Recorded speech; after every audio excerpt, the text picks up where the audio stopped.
Even me people. Me say me never see something but me so. Can you imagine them a sell Advil for picnic cough, cold and flu for $300? Let me tell you the thing. Me a chat to all our Jamaicans who live a foreign.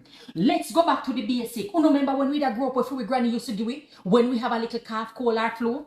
Me remember fever grass. This can not only reduce fever, but major congestion and dry cough.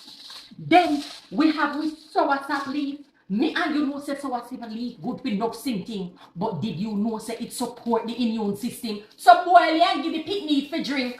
Then we have what we call cerasse in Jamaica.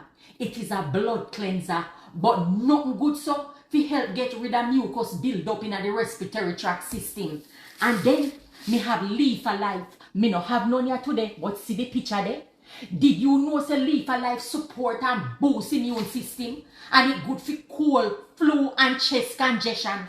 And me no know much I remember Jack in the bush. But let me tell you something, not no good so for cold and fever than Jack in the bush. So let me tell you something, boil all of them and give the picnic them for drink. And you see it when you no have nothing in our house, when you no go to Jamaica, look at roadside, or go a woodland, or hearts Miss Matty, or hearts Mr. Kata, because somebody we have it for go no some. Anyways, as always, Mama Selva. Blessings.